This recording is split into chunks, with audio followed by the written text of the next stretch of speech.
आज का हमारा जो पहला लेसन है, हम कैंडलस्टिक के बारे में नॉलेज हासिल करेंगे। उसको कैसे रीच करते हैं, कैंडलस्टिक की क्या मीनिंग होती है, चार्ट में उसका क्या रोल होता है।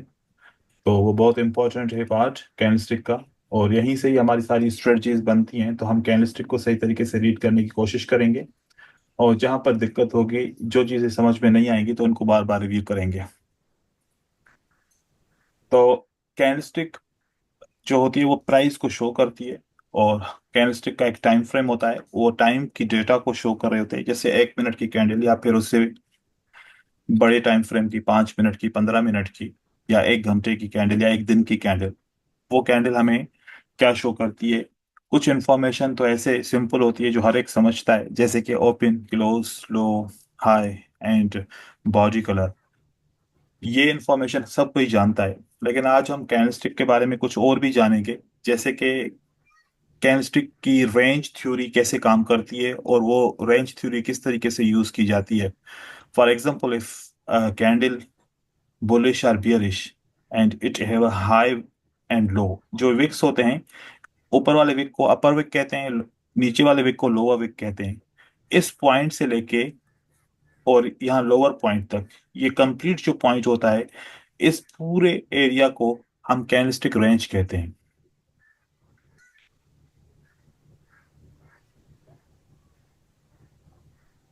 ये कैंडलस्टिक रेंज हमें इंफॉर्मेशन दे रही होती है।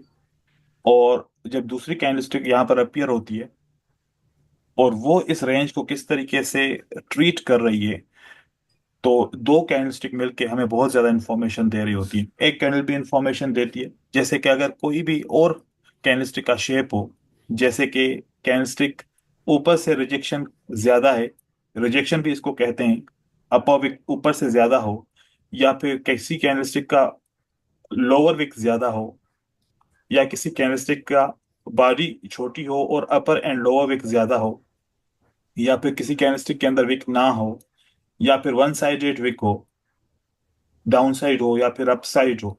इस किस्म के जैसे बहुत सारे शेप आपको मिलेंगे चार्ट के अंदर। तो हर एक कैंडलस्टिक का अपना अपना रोल है, और उसकी इंफॉर्मेशन होती है। उसके ब्याफ के ऊपर हम नेक्स्ट प्रिडिक्शन या कोई डिसीजन करते हैं कि मार्केट में क्या होने वाला है। आपने बहुत दफा ऐसा देखा होगा कि ये जो रेंज है कैंडलस्टिक की, हाई और लो, अगर अगली कैंडलस्टिक आती है और वो इस रेंज को ब्रेक करती है, तो इन्फॉर्मेशन जो डिस्क्लोज होगी वो डिफरेंट तरीके से होगी।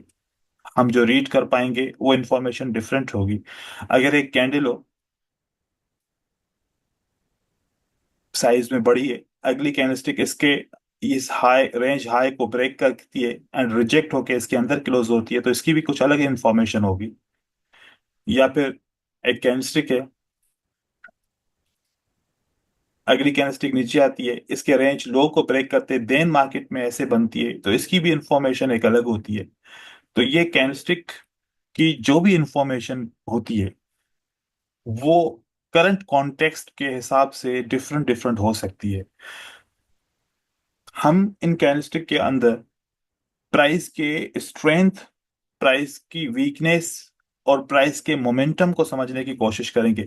मोस्ट ऑफ द टाइम ऐसा होता है कि एक ऐसी ग्रीन कैंडल बनती है बड़ी साइज में, उसको बायर ऊपर की तरफ लेके जाते हैं, कंट्रोल नहीं कर पाते, एंड देन मार्केट रिवर्स होके ऐसे रेड क्लोज हो जाती है, बट ये विक रिजेक्ट हो जाता है। तो इसका भी एक बहुत बड़ा रोल होता है मार्केट में। यह सवाल हमेशा होता है कि प्राइस कहाँ तक जाएगी, टारगेट क्या हो सकता है। टारगेट से हम अपनी स्ट्रेटजीज बना सकते हैं। जैसे कि अगर ये एक पैटर्न बना, एक ग्रीन कैंडल के बाद एक इन्वर्टेड हैमर कैंडलस्टिक बनी, और ये तो पैटर्न तो दिख रहा है कि इनसाइड बार हम इसको कह सकते हैं, या फिर इसको हम इन्वर्टेड हैमर या शूटिंग स्टार कह सकते हैं। लेकिन असल में इन कैंडलस्टिक के जो एक्सचेंज हुआ, प्राइस ऊपर गई, रिजेक्ट हुई, इससे क्या पता चला और मार्केट ने क्या आपको इंफॉर्मेशन दी। देखें कि एक होती है इंडिपेंडेंट कैंडल, इंडिपेंडेंट कैंडल, और एक होती है जो किसी इंडिपेंडेंट कैंडल के अंदर क्लोज हो जाती है। फिर बायर या फिर सेलर कहाँ से स्टार्ट होते हैं, उनका टारगेट कहाँ तक होता है, इस बात को समझने की जरूरत है। मान लें कि ये वाली कैंडल जो है, ये वाली, ये इंडिपेंडेंट कैंडल है। अगली कैंडलस्टिक क्या करती है, वो इस इंडिपेंडेंट कैंडल को क्रॉस नहीं कर पाती, क्रॉस करने में फेल हो जाती है। फॉर एग्जाम्पल ये ग्रीन कैंडल बनी, इसने इसको क्रॉस करने की कोशिश की लेकिन फेल हो गई। तो हमारे पास एक इंडिपेंडेंट कैंडल है, वो कहाँ से स्टार्ट हुई थी, यहां से स्टार्ट हुई थी। ये वाली कैंडल इसको ब्रेक करने में फेल हो गई। अगर सेलर की कैंडलस्टिक आती है, सेलर की मूवमेंट आती है मार्केट के अंदर, तो फिर दोबारा बायर कहाँ से स्टार्ट होगा, ये सवाल होता है हमेशा। कि यहां से अगर सेलर नीचे की तरफ आ रहा है तो इंडिपेंडेंट कैंडल की ओपन प्राइस, ये कैंडल की जो ओपन प्राइस और ये विक के, यहां से दोबारा बायर मार्केट में एंटर होगा, अगेन ट्राई करेगा मार्केट को ऊपर की तरफ लेके जाने के लिए। तो हम ऐसे कैंडलस्टिक की अंडरस्टैंडिंग करेंगे कि कौन सी जगह से दोबारा बायर एंटर हो सकते हैं, कौन सी जगह से दोबारा सेलर एंटर हो सकते हैं। तो कैंडल्स को समझना, उनके विक को समझना बहुत जरूरी है।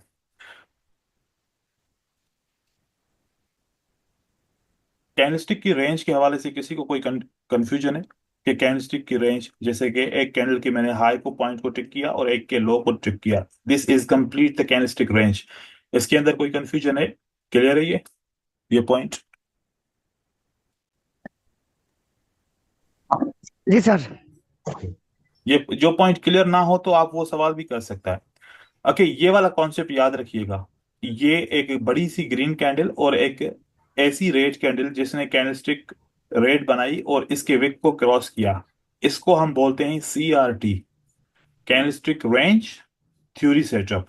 इसको आप याद रखिएगा, ये हम आगे चल के इसके ऊपर एक स्ट्रेटजी डिस्कस करेंगे, और उस स्ट्रेटजी के अंदर हमें एंट्री भी मिलेगी, एग्जिट भी मिलेगा, टारगेट भी मिल जाएगा इसका, ठीक है।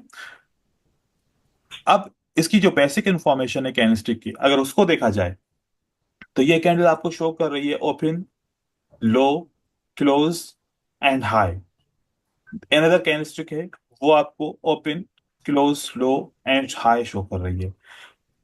कोई भी एक ऐसा ट्रेडर मुझे इसके बारे में बताए कि ये इंफॉर्मेशन क्या है, इस विक की इंफॉर्मेशन क्या है, इसमें बायर और सेलर हमें क्या इंफॉर्म करना चाह रहे हैं।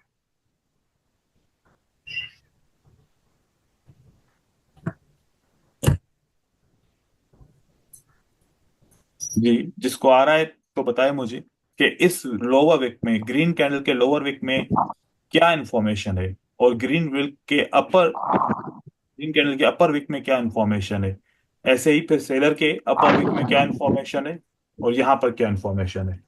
यस। सर,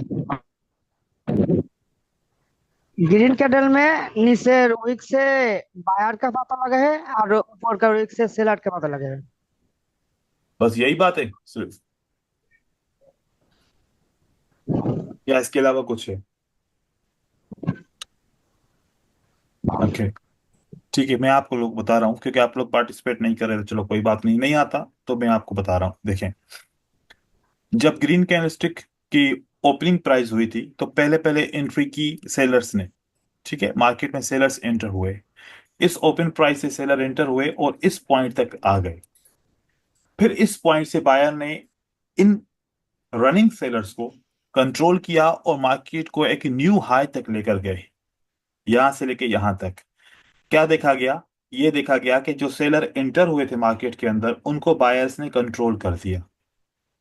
तो जो लोअर विक होता है ग्रीन कैंडल में, वो ये शो करता है कि इन सेलर्स को हमने कंट्रोल किया, सेलर्स यहां पर फेल हो चुका है।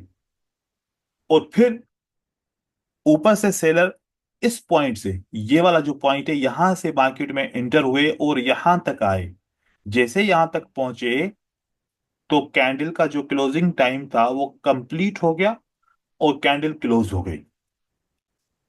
अब ये सेलर यहां से तो स्टार्ट हुए हैं, यहां से तो एंटर हुए हैं, लेकिन इस पूरी ग्रीन कैंडल को कंट्रोल नहीं कर सके, कंट्रोल नहीं कर सके। टाइम पूरा हो गया और कौन सी कैंडल क्लोज हो गई, green candle, bullish candle close हो गई। तो फिर सेलर के असूल के मुताबिक, प्राइस के मूवमेंट के असूल के मुताबिक, कि सेलर ने इस बायर को कंट्रोल नहीं किया, तो फिर इनको वापस जाना पड़ेगा, अपनी ही पॉइंट पे शिफ्ट हो जाएंगे जिस जगह पे सेलर ने स्टार्ट किया था, इस पॉइंट से स्टार्ट किया था, रिजेक्ट किया था, क्योंकि कंट्रोल ना कर सके। तो अब ये वाला जो एरिया है अपर विक में रिजेक्शन शो कर रहा है कि सेलर ने ट्राई किया लेकिन कंट्रोल ना कर सका, वीक पॉइंट शो कर रही है, लेकिन ये एरिया एम्प्टी है। यहां से बायर दोबारा ओपन होंगे और इस एरिया को कवर करने की कोशिश करेंगे। और ये वाला जो विक है लोअर, इसमें सेलर फेल हो चुके हैं और बायर ने उनको कंट्रोल किया। तो अब आप याद रखिए कि जो भी विक है, मतलब ग्रीन कैंडल का जो विक होता है कौन सा, डाउन साइड वाला, this is called the control wick. This is called the control wick. Bottom wick is always called the control wick. क्योंकि कंट्रोल विक इसलिए हम इसको बोल रहे हैं कि यहां पर सेलर को बायर ने कंट्रोल किया, यहां पर सेलर फेल हुआ।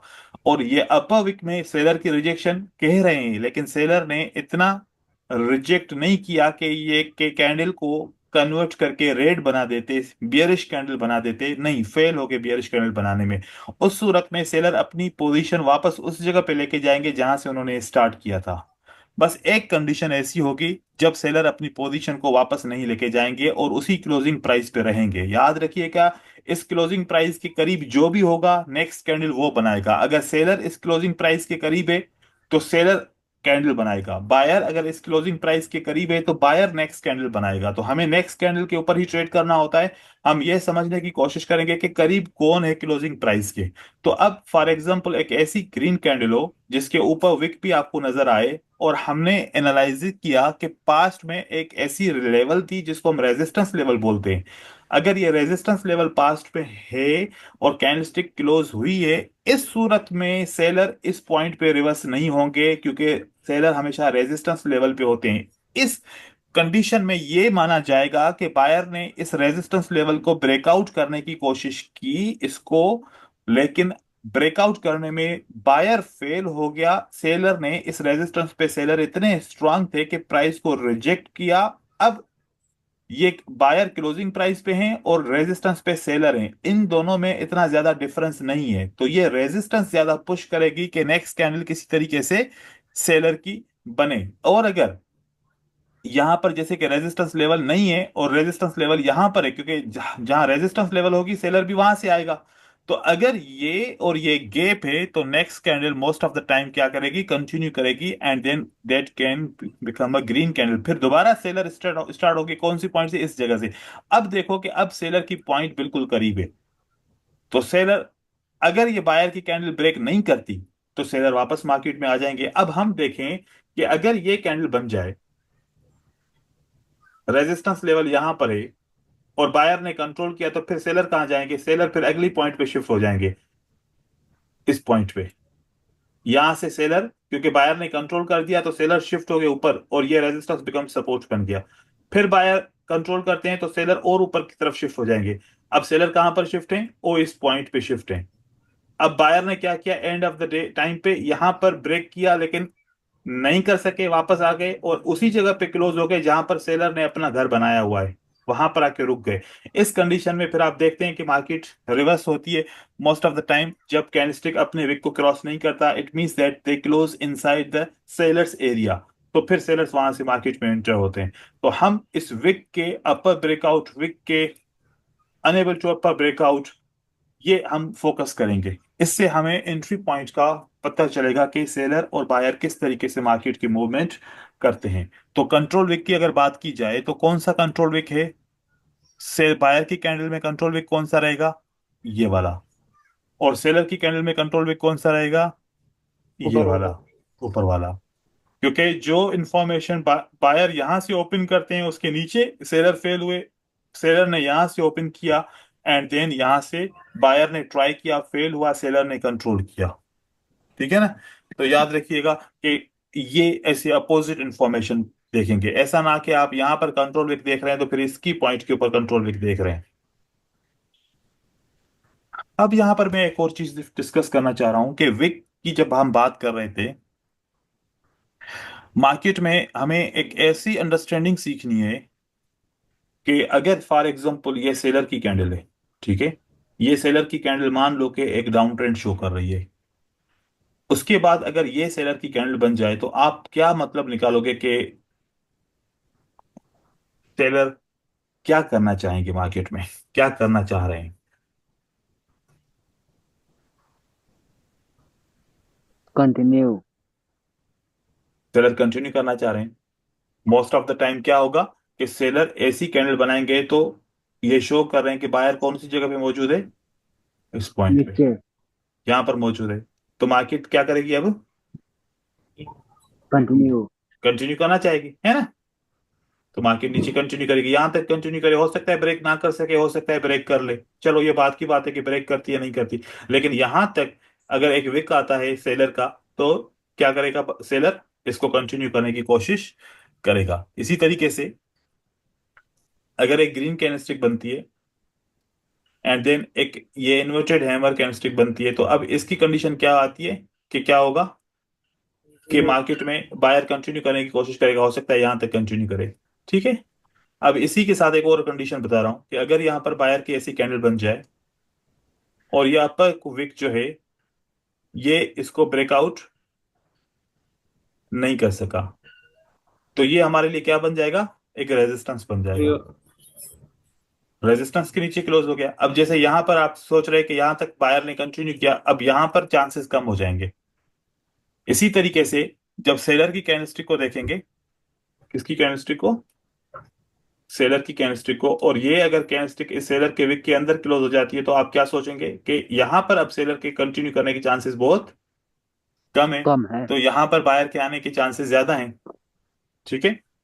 अब जो पैटर्न्स होते हैं, जैसे कि इंगल्फिंग होता है, उस इंगल्फिंग से हम क्या निकालते हैं कि जब एक बुलिश इंगल्फिंग या बियरिश इंगल्फिंग की बात करते हैं, मान लो कि मैं बियरिश इंगल्फिंग की बात कर रहा हूं, तो दो कैंडलस्टिक को जब मैं सब्ट्रैक्ट करता हूं तो कौन सा पैटर्न बनता है, जब इन दोनों कैंडल को सब्ट्रैक्ट करूंगा, ये ओपन प्राइस ले लूंगा और ये क्लोज प्राइस ले लूंगा, तो इतनी इसकी बॉडी बन जाएगी। ये वाली हिस्सा इसका क्या बन जाएगा, बॉडी, और नीचे भी एक विक और ऊपर यहां तक विक, तो ये इंगल्फिंग के सब्ट्रैक्शन पे कौन सा पैटर्न बना, ये single candlestick invert. Inverted hammer बना। इन्वर्टेड है। ठीक है। अब मैं आपको एक और चीज यहां पर बताना चाहूं, मार्केट में अगर ये वाला पैटर्न बनता है, ये वाला कौन सा पैटर्न बनता है मैं आपको दिखाना चाह रहा हूं, देखो कि अगर ये वाला पैटर्न बने,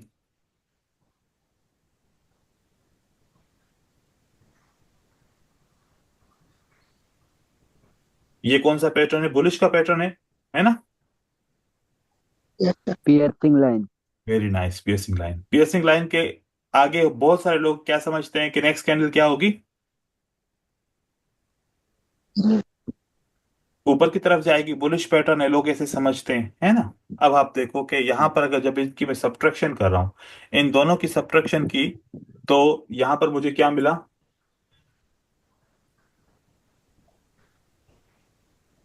क्या ये मुझे पॉइंट मिला, हैमर। वो जो ये मैं पॉइंट बोल रहा हूं।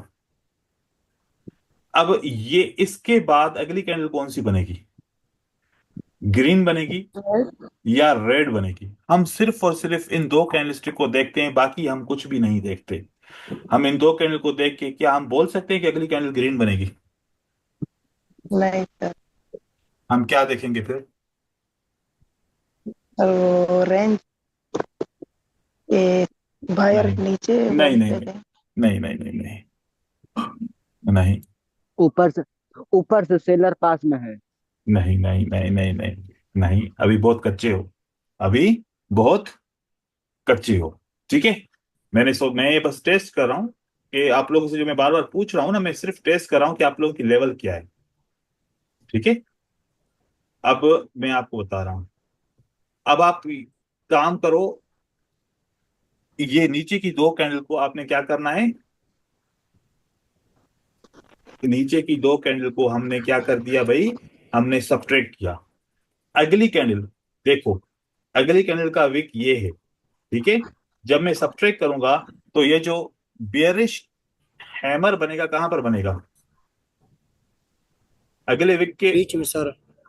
अगले विक जो पिछली कैंडल के विक के नीचे बन रहा है, ब्रेक करके बन रहा है या ऐसे बन रहा है, ब्रेक ऐसे नहीं किया बना। ना, ब्रेक करके। नो नहीं सर। नहीं ना, ये देखो ये वाला सेटअप बना ना, ये वाला वन सेटअप, सेटअप नंबर कौन सा बना, ये वन, ये सेटअप नंबर कौन सा है, टू, टू के बाद मैंने बोला कौन सी कैंडल बनेगी, रेड, वन के बाद कौन सी कैंडल बनेगी,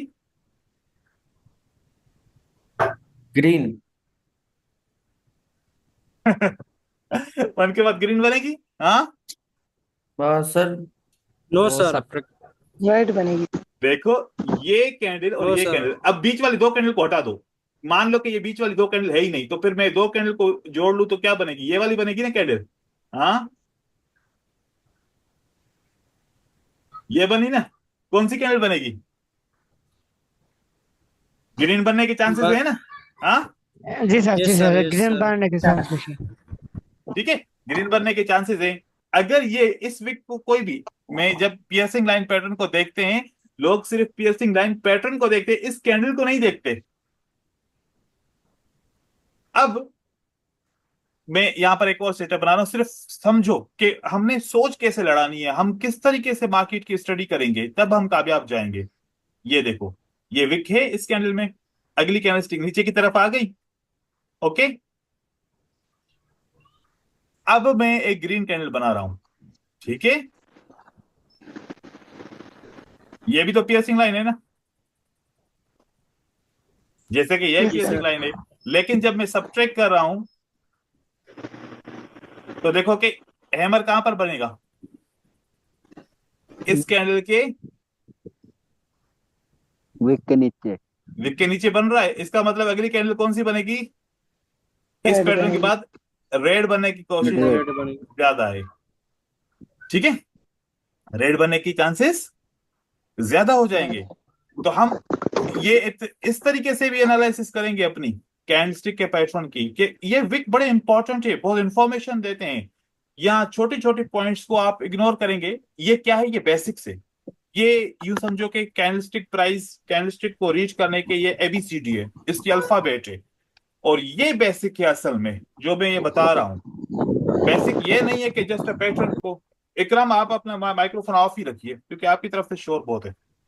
तो ये चीजें हमें अंडरस्टैंड करनी है, इनकी मतलब अपने माइंड की अप्रोच ऐसी बनाओ कि ऐसे कैंडल्स को रीच करने की कोशिश करो, कि अच्छा ये पीछे वाले विक कहाँ तक आ रही है, ग्रीन कैंडल कितना ऊपर जा रही है, पैटर्न काम करेगा कि नहीं करेगा, किस तरीके से मैं ट्रेड करूं, विक के अंदर आ रहा है नहीं आ रहा। ऐसे सेटअप हमने आइडेंटिफाई करने हैं। ठीक है, तो ये अप्रोच अपने जहन में रखो, कैंडलस्टिक इस तरीके से रीड करेंगे करेंगे आप। देखिए, अब यहां पर ये दो कैंडलस्टिक है सिंपल सी, इन दोनों में फर्क क्या है? ओपन प्राइस नीचे है और इसका ओपन प्राइस ऊपर है। इसका क्लोज प्राइस ऊपर है, इसका क्लोज प्राइस नीचे है। ये मार्केट डिक्लाइन हो रही है, ये मार्केट राइज हो रही है। बुलिश एंड बियरिश कैंडल्स में ये फर्क है। अब हम इस कैंडलस्टिक के विक को थोड़ा सा एनालाइज करें कि ये विक बनते कैसे हैं, और इन विक से ये पैटर्न्स क्या होते हैं, क्या इनका फॉर्मेट होता है। और ये सिंगल कैंडलस्टिक पैटर्न ही सिर्फ क्यों नहीं होते, डबल क्यों हो जाते हैं, ट्रिपल क्यों हो जाते हैं, या इससे और पांच कैंडलस्टिक का पैटर्न कैसे बनते हैं, अब हम देखते हैं। पहले विक को समझिए। देखें, अगर एक सेलर की मूवमेंट है, चाहे ये 15 सेकंड की मूवमेंट है, चाहे 30 सेकंड की मूवमेंट है, चाहे 45 सेकंड की मूवमेंट है। फॉर एग्जांपल ये एक मूवमेंट है सेलर्स की, जिन्होंने डाउन की तरफ यहां पर रुका, एंड देन बायर की मूवमेंट हुई, वो मार्केट को ऊपर की तरफ लेके गए। जब इनकी सब्ट्रैक्शन करते हैं, तो सब्ट्रैक्शन के अंदर क्या होता है कि हम कैंडलस्टिक की open price and last candle, शुरुआत वाली कैंडल की open price and last candle की क्लोज प्राइस को आपस में जो है ना जोड़ते हैं। अगर ओपन से क्लोज ऊपर होता है तो ये ग्रीन कैंडल है, और अगर ओपन से क्लोज नीचे होगा तो फिर रेड कैंडल होगी। तो इस तरीके से देखें, मैं जब सब्ट्रैक्ट करूंगा तो कौन सी कैंडल बनेगी? हैमर बनेगा। And then another candlestick, buyer की मूवमेंट है, सेलर ऊपर से आते हैं, इनको सब्ट्रैक्ट करूंगा तो कौन सी कैंडल बनेगी? इन्वर्टेड। Inverted hammer.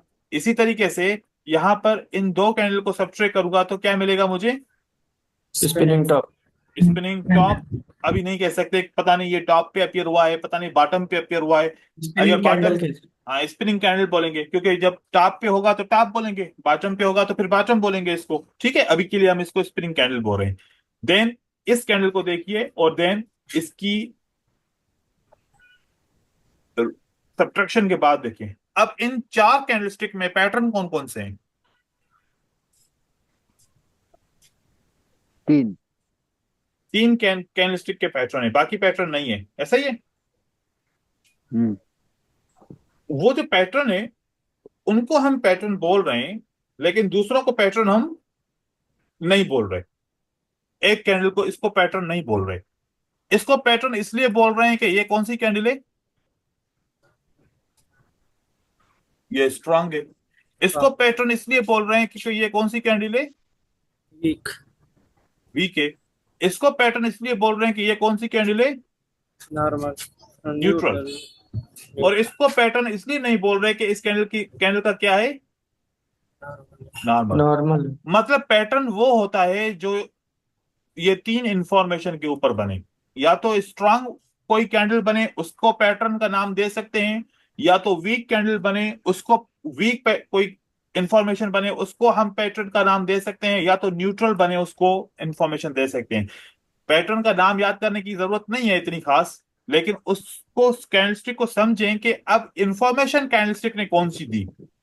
अगर स्ट्रांग है तो कोई ना कोई पैटर्न होगा, वीक है तो कोई ना कोई पैटर्न होगा, फिर क्या होगा, पैटर्न दो नॉर्मल कैंडल से भी बनेगा, लेकिन आउटकम क्या होगी। फॉर एग्जाम्पल, मैं यहां पर एक रेड, इसके बाद एक रेड कैंडल का मैं बना लूं कि ये रेड कैंडल इस तरीके से बनी, या मैं रेड कैंडल इसके आगे लगा दूं। अब ये भी नॉर्मल रेड कैंडल है और वो भी नॉर्मल ग्रीन कैंडल है, जब इसको मैं सब्ट्रैक्ट करूंगा तो क्या बनेगा। Hammer candle. अब देखो कि इन्हीं दो कैंडल को वापस आपने बोला कि अब नॉर्मल नहीं है, अब क्या है, ये दो दो कैंडल स्ट्रांग है, तो वापस आप इसको पैटर्न का नाम दे सकते हो, और वो आपको पैटर्न का नाम का पता भी है। इस पैटर्न को क्या बोलते हैं, बुल सिंगल। इंगल्फिंग। तो जितने भी पैटर्न है, जितने भी, वो कोई ना कोई इंफॉर्मेशन जनरेट कर रहे हैं, या तो वो स्ट्रांग होगा या वीक होगा या न्यूट्रल, या फिर इनडिसिशन, वो भी एक कैंडलस्टिक पैटर्न होता है, लेकिन वो स्पेशल कैरेक्टर्स बोलते हैं इसको। नेक्स्ट स्लाइड में देखिए सेलर्स किस तरीके से विक्स बनाते हैं, और सेलर की स्ट्रांग कैंडल और वीक एंड न्यूट्रल कैंडल में आप डिफरेंस कीजिए। देखिए पहली कैंडल सेलर की स्ट्रांग है, इन्वर्टेड हैमर। ये सेलर की कैंडलस्टिक वीक है, और ये कैंडलस्टिक सेलर की न्यूट्रल है, और ये नॉर्मल है। नॉर्मल दो कैंडल मिला के पैटर्न बन सकता है, नॉर्मल तीन कैंडल मिला के पैटर्न बन सकता है, या पांच या छह या सात कैंडलस्टिक मिला के भी पैटर्न नॉर्मल कैंडल्स का बन सकता है। इस तरीके से कैंडलस्टिक की रेंजेस हमें बहुत जरूरी है कि हम चार्ट में हर एक कैंडल की स्ट्रेंथ, वीकनेस और उसकी और इंफॉर्मेशन रीड कर सकें। अगर हम ये चैप्टर क्लियर नहीं करते, आने वाले जितनी भी स्ट्रेटजीज कॉन्सेप्ट होंगे हमें समझ में नहीं आएंगे, क्योंकि ये कैंडलस्टिक मिला के एक चार्ट पैटर्न बनता है, एक चार्ट बनता है, एक ट्रेंड बन सकता है, एक रेंज बन सकती है, एक कंसोलिडेशन मार्केट बन सकती है, एक स्ट्रेटजी बन सकती है, एक इंफॉर्मेशन कंप्लीट मिल सकती है कि मार्केट क्या करना चाहती है। अगर हम इनके अंदर डिफरेंस पैदा नहीं कर सकते, हम एक पहचान नहीं पाते, तो फिर ये लेसन अगर क्लियर नहीं होगा तो आने वाले सारे लेसन हमें समझ में नहीं आएंगे, हम उनमें मास्टर नहीं कर पाएंगे। तो इसके ऊपर असाइनमेंट क्या है आपकी, number one assignment, chart open कीजिए और देखिए ये सारे कैंडलस्टिक के शेप्स आपको चार्ट पे दिख रहे हैं इस किस्म के, और आप उनको स्ट्रांग या नॉर्मल या वीक या न्यूट्रल का लेबल लगा सकते हैं, और आपको हर एक कैंडल समझ में आ रही है, तो इसका मतलब फिर ये लेसन आपका क्लियर है। नहीं है तो क्लियर, तो आपको क्लियर करना पड़ेगा। इसमें कोई सवाल है, फिर आगे चलें।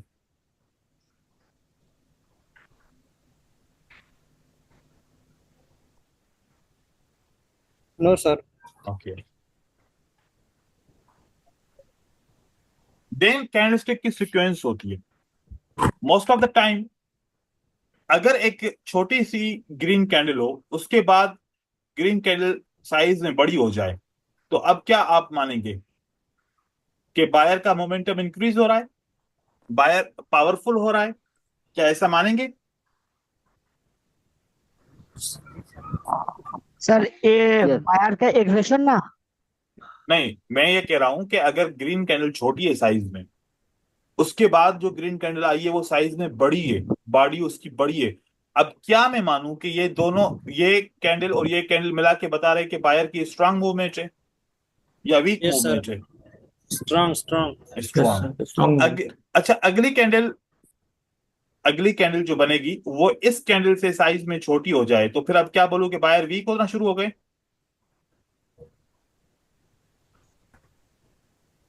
अब क्या बोलूं कि बायर वीक होना शुरू हो गए,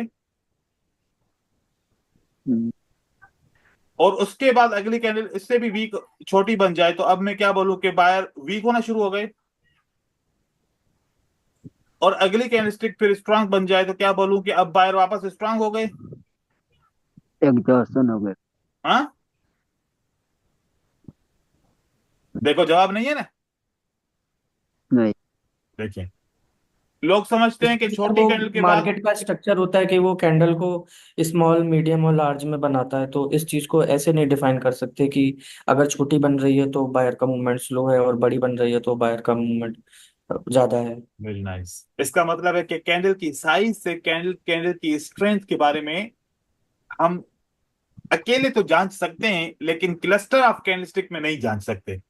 ऐसा है। सर इसके लिए वॉल्यूम फिल्टर का यूज करना पड़ेगा, क्योंकि डिपेंडिंग ऑन वॉल्यूम हमको बिल्कुल। पता चलेगा कि प्रेशर ठीक क्या है। है मार्केट। नाइस। तो फिर इसी वजह से हमें विक्स को समझना पड़ेगा कि अगर साइज कम और ज्यादा हो रही है तो फिर ये विक हमें बताएंगे कि प्राइस एक्शन वीक हो रहा है या प्राइस एक्शन स्ट्रांग हो रहा है। फिर कैंडलस्टिक का कॉम्बिनेशन हमें बताएगा कि ये प्राइस की मूवमेंट स्ट्रांग हो रही है कि प्राइस की मूवमेंट वीक हो रही है। ऐसे हम छोटी बॉडी या बड़ी बॉडी या फिर मीडियम दर्जे की बॉडी बन जाए, इस तरीके से हम ये नहीं कह सकते कि बायर वीक हो रहे हैं या बायर कमजोर हो रहे हैं। हाँ, एक और तरीका है जरूर कि अगर इसकी विक ऐसे बन जाए, थोड़ी सी बड़ी हो, और बाकी आप कैंडलस्टिक देखते जाओ कि बिल्कुल ऐसे ऐसे ऐसे ऐसे ऐसे बन जाए इस तरीके से। अब ये तो फिर खुद ही दिख रहा है कि ये वीक हुए, है ना। ये तो खुद ही से दिख रहा है कि ये वीक है। लेकिन अगर इस तरीके से कैंडलस्टिक बनती है तो इसमें आप वीक है या स्ट्रांग है ऐसे आप नहीं कह सकते। या फिर आप ये नहीं कह सकते कि छोटी कैंडल के बाद बड़ी बन जाएगी तो फिर स्ट्रांग है बायर, फिर बड़ी के बाद और बड़ी बन जाए, फिर और बड़ी बन जाए, फिर और बड़ी बन जाए। कि ऐसे बनती जाएंगी कैंडल? ऐसे तो नहीं बनेगी, चार्ट ऐसे बनेगा ही नहीं। मतलब कि हर कैंडल के बाद बड़ी, हर कैंडल के बाद बड़ी, फिर बायर को स्ट्रांग मानेंगे, तो ये थ्योरी गलत हो जाएगी। ये थ्योरी मार्केट सीक्वेंस के साथ चलती है। सीक्वेंस कैसी होती है कि साइज तीन किस्म के होते हैं। एक होती है बिग, उसका हाफ साइज होता है मीडियम, और उस मीडियम का हाफ साइज क्या होता है? स्मॉल। जब प्राइस बिग कैंड बिग साइज और मीडियम साइज बना लेती है तो फिर अब इन तीन साइज में कौन सी साइज बची? स्मॉल साइज बची। तो स्मॉल। अगली कैंडलस्टिक की स्मॉल। साइज स्मॉल होगी। अब जब मीडियम और स्मॉल आ चुकी है, अगली कैंडल अगर रेजिस्टेंस के नीचे क्लोज हुई है, मीडियम और स्मॉल बन चुकी है, तो अगली कैंडल सेलर की बनेगी तो वो बिग बनेगी। सेलर की बनेगी तो वो कौन सी बनेगी? बिग। बिग। यहां पर सेलर का रिवर्सल बिग आएगा। अब फॉर एग्जाम्पल यहां पर सेलर कंटिन्यू करना चाहता है तो स्मॉल और बिग बन चुका है, तो अगली कैंडल क्या बनेगी सेलर की? मीडियम साइज की बनेगी। बिग का एंड कने लाइट बा और लाइट है। बिग एंड मीडियम अगर बन चुकी है तो नेक्स्ट साइज अगर बायर की भी बनना चाहे तो वो कौन सी कैंडलस्टिक की साइज बन सकती है? वो स्मॉल बन सकती है। अब मीडियम एंड स्मॉल है, अगली अगेन बायर की बनना चाहती है तो that will be the big candlestick. फिर आप देखेंगे कि what will be the next candle. अब मीडियम साइज है, मीडियम साइज के नीचे रेजिस्टेंस लेवल है, हो सकता है यहां पर क्लोज हो जाए, क्योंकि बिग तो बननी नहीं है, बिग ऑलरेडी बन चुकी है। तो इट मींस पहले से पता चल जाएगा कि ब्रेकआउट नहीं होगा, क्योंकि मार्केट में कैंडल बनेगी तो कौन सी बनेगी? मीडियम बनेगी, और मीडियम के हिसाब से ये रेजिस्टेंस के नीचे क्लोज हो जाएगी, तो इस किस्म की कैंडल बन सकती है। अब बिग एंड मीडियम बन चुकी है तो नेक्स्ट कैंडल अगर बनेगी तो वो स्मॉल बनेगी, चाहे वो सेलर की ही क्यों ना हो। बायर ट्राई करेंगे, ऊपर लेके जाएंगे, देन यहां पर इस तरीके से ऐसे एक स्मॉल कैंडल बनेगी। अगली कैंडलस्टिक सेलर वापस आते हैं तो मार्केट में बिग बनेगी, एंड देन मार्केट इस तरीके से कंटिन्यू होता जाएगा। अब इन 8 से 10 कैंडल्स को देखो, क्या ये रियल चार्ट का रिफ्लेक्शन दे रहा है कि मार्केट में कैंडल्स इस तरीके से होती हैं? तो यस सर। मार्केट सर, में, यस सर। जी कोई सवाल पूछना चाह रहा है, पूछें। ये मेरा देखा, বাট মাঝে মাঝে হলো গেন অনেক বড় ক্যান্ডেল চলে আসে, আবার ওটার পরে আরো বড় ক্যান্ডেল চলে আসে। अब आपकी ये मुझे समझ में नहीं आया, पता नहीं आपने क्या कहा। अगर कोई और दूसरा जो दोस्त है इसकी बात को समझाए तो मुझे बताए क्या कह रहा है। স্যার, ফার্স্টে বড় ক্যান্ডেল আয়া, ठीक है। সেকেন্ড पे মিডিয়াম ক্যান্ডেল আয়া, ठीक है। তিরিশিয়া ক্যান্ডেল স্যার फिर আবারও भी गया। फिर इस्तेमाल हो जाएगा।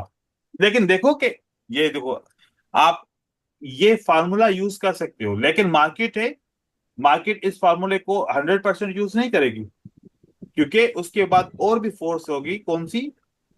फंडामेंटल फोर्स होगी, जिसकी वजह से कहीं कहीं पर कंसोलिडेशन हो जाएगी, एक कैंडल के अंदर सारी कैंडल बन जाएंगी, तब ये फार्मूला नहीं बन रहा होगा। जब न्यूज आएगी तब ये फार्मूला नहीं बनेगा, क्योंकि उस वक्त तो इतनी बड़ी कैंडलस्टिक बन जाती है साइज में। तो ये जब स्मूथ मार्केट होगी तो ये फार्मूला बनेगा। तो मोस्टली मार्केट स्मूथ रहती है तो हम उस वक्त ये फार्मूला यूज कर सकते हैं। और क्यों यूज करते हैं मैं आपको रीजन बता रहा हूं। एक ट्रेडर है, उसने एक स्ट्रेटजी बनाई। वो उसने ये कहा कि जब भी कोई रेजिस्टेंस लेवल या जब भी कोई सपोर्ट लेवल ब्रेक होगी तो मैं उसके नीचे रनिंग कैंडल में ट्रेड करूंगा, मार्केट रिजेक्ट होके लेवल के ऊपर क्लोज हो जाएगी।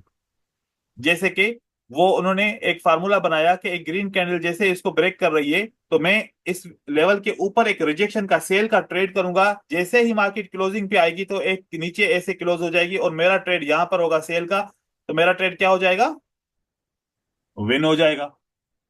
तो जब भी वो ट्रेड करता है और हमने उसको देखा तो उसके ट्रेड मोस्टली विन हो जाते हैं। लेकिन कभी कभार वो शिकायत करता है कि मेरे ट्रेड विन नहीं होते, और विन के बजाय मैं जितने भी ट्रेड करता हूं रिकवरी करने के, वो मेरे क्या हो जाते हैं, लॉस। लॉस हो जाते हैं। वो मेरे लॉस हो जाते हैं। उसका रीजन मैं आपको दिखाऊं। देखें, ये है स्मॉल सर ये कैंडल, मैंने ट्राई किया। ये मेरा स्मॉल कैंडल है। एंड देन देखो कि ये मीडियम कैंडल है। अब अगली साइज कैंडलस्टिक की कौन सी बनेगी, बिग। उसकी स्ट्रेटजी के मुताबिक जब भी लेवल ब्रेक होगी तो वो रिजेक्शन का ट्रेड करेगा। अब जैसे हमें पता है कि बिग कैंडल बनेगी, जब कैंडलस्टिक बनी तो अब उसने इमीडिएटली ट्रेड किया कि मार्केट रिवर्स होके नीचे क्लोज हो जाएगी। अब बननी बिग है, जैसे उसने ट्रेड किया मार्केट और ऊपर गई। उसने कहा कि ये तो ट्रेड मेरा लॉस हो जाएगा, दो ट्रेड और प्लेस कर दूं ताकि फिर मार्केट इससे नीचे आ जाए तो मेरा ट्रेड विन हो जाए। जैसे दो ट्रेड उसने और प्लेस किए, मार्केट और ऊपर की तरफ चली गई एंड देन यहां पर आके क्लोज हो गई। उसकी सारी एंट्रीज नीचे हैं, उसको क्या हो गया, लॉस हो गया। लॉस हो गया, लॉस हो उसकी गया। और लॉस हो गया, लॉस उसकी आदत क्या बनी हुई थी कि मैं रिजेक्शन पे ट्रेड करता हूं, मुझे विन मिलता है ना। लेकिन एक वक्त ऐसा आएगा कि जब वो रिजेक्शन के ऊपर ट्रेड करेगा उसको क्या हो जाएगा, लॉस हो जाएगा। अगर उसको ये सीक्वेंस का फार्मूला याद है और वो देखेगा कि रिजेक्शन का ट्रेड कब करूं, जब मीडियम और स्मॉल और मीडियम ऑलरेडी बन चुकी है तो अगली कैंडल की बारी है बिग बनने की, तब रिजेक्ट नहीं होगी मार्केट। हाँ, बिग और मीडियम बन चुकी है तो अगली कैंडल स्मॉल बनेगी, मैं यहां पर कहीं पर भी ट्रेड करूं, चाहे यहां पर भी ट्रेड करूं, मार्केट रिजेक्ट हो जाएगी और इस लेवल के नीचे क्लोज हो जाएगी। तो इस स्ट्रेटजी का, रिजेक्शन स्ट्रेटजी का फार्मूला किससे मिला हमें, कैंडलस्टिक सीक्वेंस के उससे मिला। हम रिजेक्शन इस तरीके से समझ सकते हैं कि हम यहां पर कहां पर रिवर्सल का ट्रेड करें, रनिंग कैंडल के अंदर। और दूसरा, फॉर एग्जांपल यहां पर एक रेड कैंडलस्टिक बनी बिग, फॉर एग्जांपल ये वाली बिग कैंडलस्टिक रेड बनती है, ठीक है। और जब भी बिग रेड कैंडलस्टिक को मार्केट अगेन ब्रेक करती है तो अब आपके पास कौन सी दो कैंडल बन गई बताओ। जब आप मीडियम बिग बन गई तो स्मॉल बनेगी। तो आप बोल रहे हो कि एंगल्फिंग के बाद में ट्रेड करूं और वो कैंडल बड़ी बन जाए, क्या बड़ी बनेगी, बड़ी बोलो। नहीं। नहीं तो सर। अब आप लॉजिक समझो, अब आप वापस वो लॉजिक समझो कि हमने क्यों पढ़ा कि जब भी किसी इंगल्फिंग के बाद कंटिन्यूएशन साइन आएगी अगली कैंडल ग्रीन बनेगी, क्योंकि कंटिन्यूएशन साइन की साइज क्या होती है, स्मॉल। स्मॉल। तो समझ में आ रहा है कि कंटिन्यूएशन कैंडल का कॉन्सेप्ट क्यों बना, क्योंकि ये pattern yes sir. Already medium और बिग है तो हमें कंटिन्यूएशन साइन तो फिर इस्तेमाल होनी चाहिए, क्योंकि ये बनेगी तो अगली कैंडलस्टिक कौन सी बनेगी, मीडियम साइज की बनेगी फिर। तो अब सोचो कि ये फॉर्मेट क्यों कोई लोग बताते नहीं है, या फिर इतने अंदर क्यों नहीं जाते कैंडलस्टिक की रीडिंग के लिए कि जब एक मीडियम और बिग कैंडल बन जाएगी अगली कैंडल स्मॉल बनेगी तो कंटिन्यूएशन साइन का फार्मूला क्यों बना, ये मार्केट में क्यों आया। जस्ट ये बोलते हैं कि कंटिन्यूएशन साइन बन जाए तो अगली कैंडलस्टिक ग्रीन बनेगी। पैटर्न को देखो, कंटिन्यूएशन साइन बन जाए तो अगली कैंडल ग्रीन बनेगी। वो ये क्यों नहीं बताते कंटिन्यूएशन साइन क्यों बनेगी, इसका रीजन क्या है बनने का। यहां पर बड़ी भी तो बन सकती है क्योंकि बायर ने स्ट्रांग है, सेलर को कंट्रोल किया है, तो यहां पर बड़ी कैंडल बननी चाहिए थी, बहुत बड़ी बननी चाहिए थी, है ना।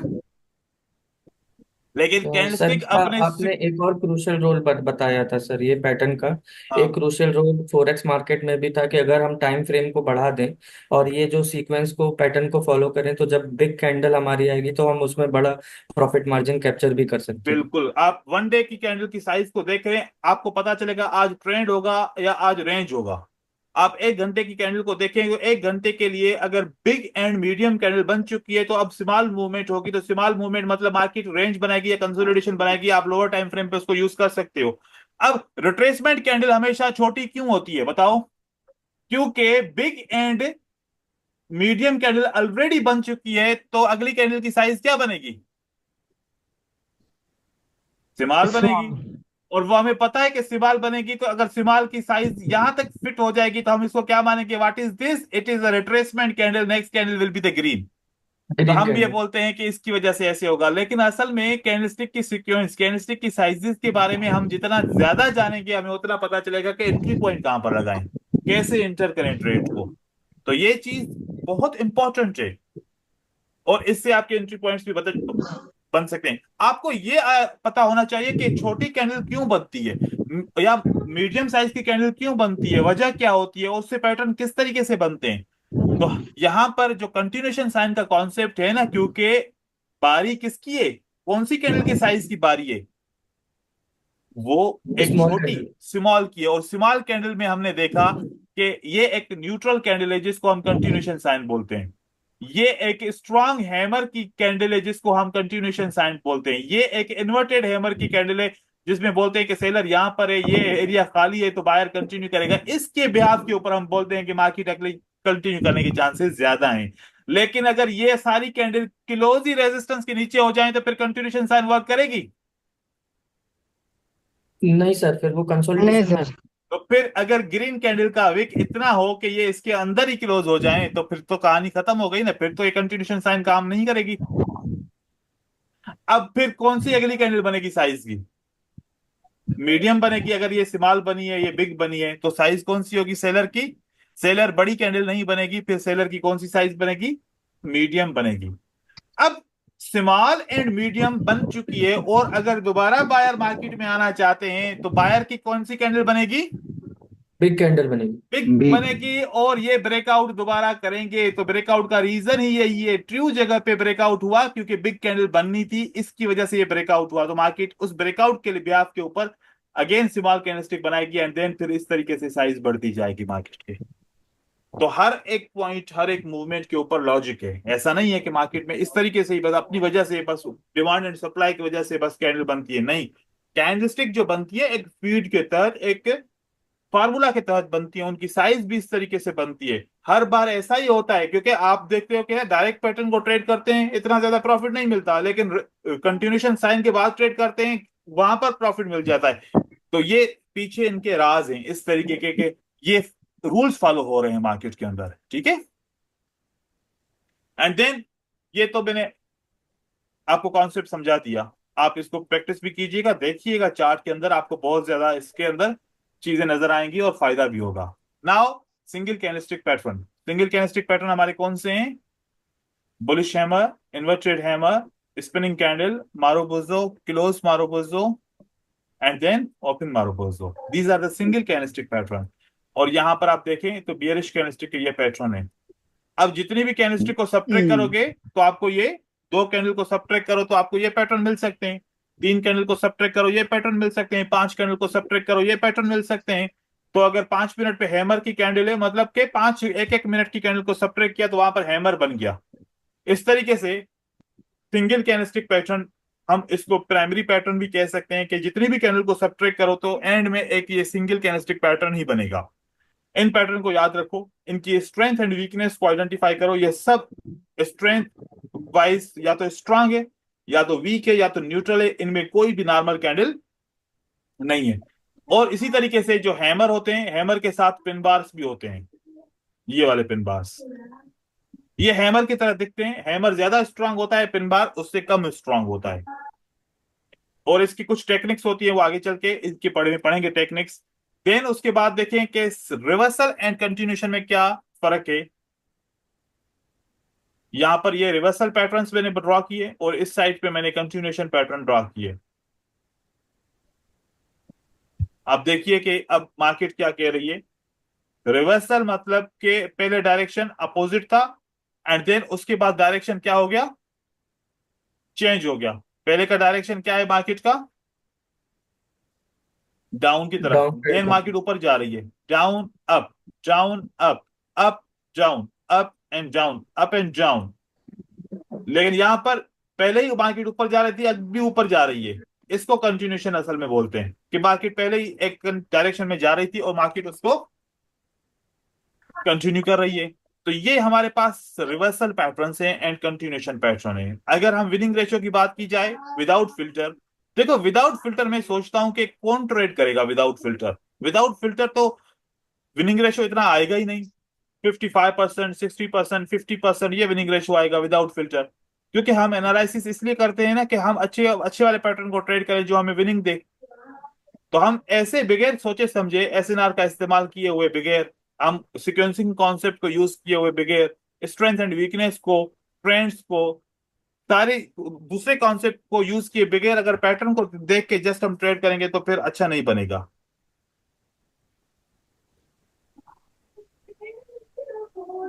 ठीक है।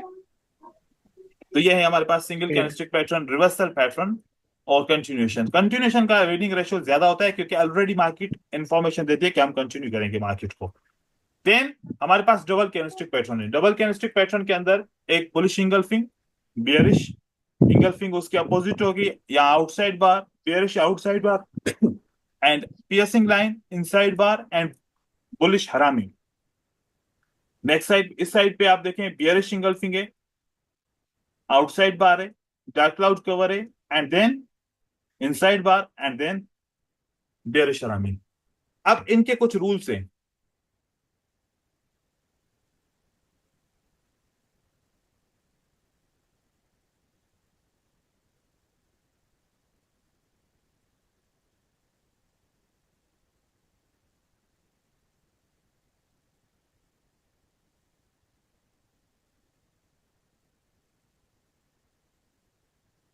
अच्छा देखिए, बुलिश इंगल्फिंग और आउटसाइड बार में जो फर्क है ना, कि रेड कैंडल साइज में क्या है, बड़ी है। रेड कैंडल साइज में बड़ी कैंडल के, ग्रीन कैंडल के, बुलिश कैंडल के 50% से साइज में बड़ी है। और आउटसाइड बार 50% से नीचे है। याद रखो 25% से बड़ी होना शर्त है। ऐसा ना हो कि ये 25% से रेड कैंडल छोटी हो तो फिर पैटर्न नहीं बनेगा, उससे ये बड़ी होगी। पियर्सिंग लाइन को देखो, 50% से साइज में बड़ी है और ये 50% से साइज में छोटी है। अब ये हमेशा इनसाइड बार फेल क्यों होता है? मैंने वो वाली बात बताई ना आप लोगों को, पियर्सिंग लाइन फिर भी विन हो जाता है लेकिन इनसाइड बार क्यों फेल होता है मोस्ट ऑफ द टाइम? क्योंकि यहां पर ये वाला पैटर्न बनता है, ये लाजमी पीछे भी बियरिश कैंडल होगी। और जब इसको हम सबट्रैक्ट करेंगे तो कौन सी कैंडल बनेगी? ये वाली। और इसके विक को इस रेड कैंडल ने क्रॉस किया है, अगली कैंडलस्टिक क्या बनेगी? रेड बनेगी। ज्यादा चांसेस यही है ना रेड बनने के। ये इसी वजह से ऐसे होता है। ठीक है। हाँ, अगर आपको कभी कभार इस रेड कैंडल का क्या मिले, यहां तक आपको इसका विक मिलता है, तो अब क्या बनेगी? यहां से इस इनसाइड बार के बाद ग्रीन बनेगी। फिर ग्रीन बनने के चांसेस ज्यादा हो जाएंगे। तो हम इस पीछे वाली कैंडल के विक को भी देखेंगे। अब इन जब डबल कैंडलस्टिक पैटर्न के साथ में एक और कैंडलस्टिक को जोड़ूंगा तो एक और पैटर्न बन जाएगा, जिसको हम उस पैटर्न को नाम दे सकते हैं three inside up, three inside down, three outside up, three outside down. इस किस्म का नाम भी हम उसको दे सकते हैं। बहुत जरूरी है उन पैटर्न को भी समझना, मार्केट के अंदर वो भी चलते हैं क्योंकि उससे कुछ और नया पैटर्न बनता है। देखिए, एक इंगल्फिंग के साथ एक बड़ी कैंडल ऐड की, यहाँ हैमर ऐड नहीं करा, मतलब स्ट्रॉन्ग कैंडल की मैं बात नहीं करा, कोई भी नॉर्मल कैंडल या ऐसे ही स्ट्रॉन्ग कैंडल बड़ी साइज की ऐड कर लो। ये मार्केट क्या करती है असल में? अब ये साइज को फॉलो इसने नहीं किया, इसने साइज को फॉलो नहीं किया। तो मार्केट फिर जब तक उस लेवल पे आएगी और साइज को फॉलो करेगी,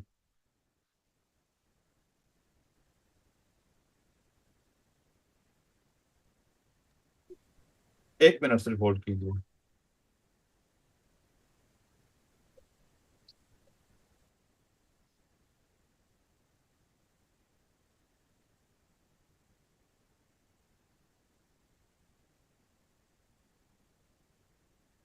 ओके,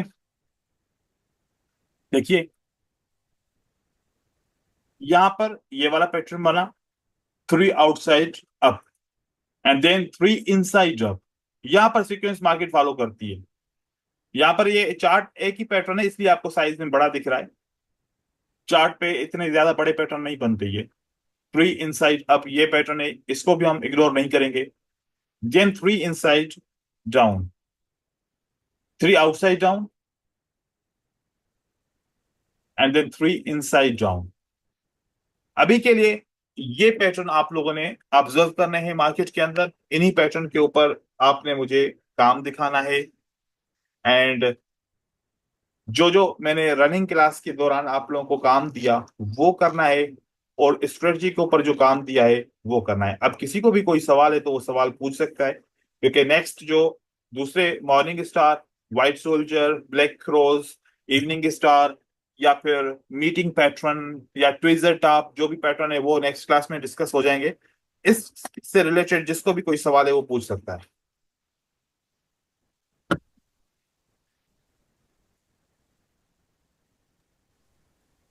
किसी को कोई सवाल नहीं होगा, क्योंकि अभी पहला क्लास से दूसरा क्लास, पहली दूसरी क्लास में इतने सवाल नहीं होंगे, लेकिन आगे चल के जब हम थोड़ा सा एडवांस जाएंगे तो फिर सवाल ज्यादा शुरू हो जाएंगे, कंफ्यूजन बढ़ जाएगी।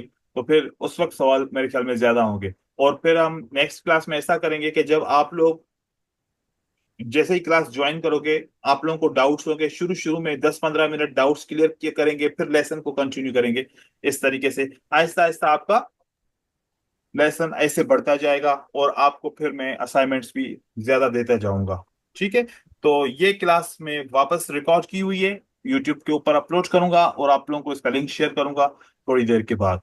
ठीक है, फिर अब मिलेंगे मंडे के दिन, क्योंकि सैटरडे संडे बीच में हेलो। है, वो ऑफ होगा और मंडे के दिन क्लास होगी। जी पूछ लो, कोई सवाल पूछना चाह रहा है?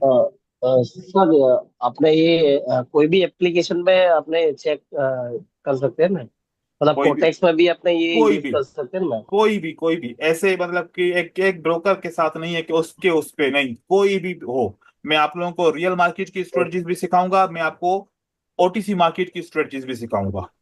ठीक है, दोनों ओके। होंगे और ये आपको। रियल मार्केट और टीसी दोनों में चेक कर सकते हैं ना। हाँ, पैटर्न तो आपको हर जगह मिलेंगे, लेकिन स्ट्रेटजीज मैं आपको बताऊं कि पैटर्न का रिएक्शन रियल मार्केट में कैसा रहेगा और पैटर्न का रिएक्शन ओटीसी मार्केट में कैसा रहेगा। जब ये डिफरेंस मैं आपको बताऊंगा, आपको पता चल जाएगा कि हम उसके ऊपर किस तरीके से अप्लाई करें। ठीक है, तो जो ओके। कल का स्ट्रेटेजी हमने किया वो अच्छी तरह से काम कर रहा है। ये पैटर्न से कुछ फिल्टर लगा सकते हैं कि आज जो सिखाया। नहीं वो अभी फ्री क्लासेस के बाद मैं आपको बताऊंगा कि इन पैटर्न पे, क्योंकि अभी तो ये रनिंग है ना, ये जब कंप्लीट हो जाएंगे तो फिर मैं आपको बताऊंगा कि इसमें आपने ये चीजें सीखी हैं, अब उसके अंदर ऐड करके दिखाओ मुझे। अब इसमें अंदर एक चीज आप ऐड कर सकते हो, वो कौन सी? कि जो मैंने पैटर्न के बारे में जो आपको गाइडेंस दी, आप वो ऐड कर सकते हो। जैसे कि अगर मुझे वहां पर तीसरी कैंडल के ऊपर ट्रेड मिल रहा है, जैसे कि एक ग्रीन कैंडल है, अगली ग्रीन कैंडल ने इसके विक को क्रॉस नहीं किया, अब मुझे सिग्नल मिला है कि अगली कैंडल ग्रीन हो जाएगी। तो यहां पर आपको पता चलना चाहिए कि यार ये तो अगली कैंडल ग्रीन के चांसेस कम है, यहाँ पर स्ट्रेटजी फेल हो सकती है, मुझे यहाँ पर ट्रेड नहीं करना चाहिए। भले ग्रीन हो जाए लेकिन मुझे ट्रेड नहीं करना चाहिए। तो इस किस्म की आप कर सकते हो। या फिर आपको उस कैंडलस्टिक पे पैटर्न मिला है कि जैसे एक रेड कैंडल है और उसके बाद फिर ये वाली कैंडलस्टिक बनी है और इसने इसको क्रॉस किया है, आपको पता है कि इस यहां पर तो मुझे ट्रेड करना चाहिए, मार्केट कंटिन्यू करेगी। तो जितने समझ में आ रहे हैं आप उसमें ऐड कर सकते हैं। ठीक है, okay okay sir. Okay, thank you, nice. Thank you. Thank you sir.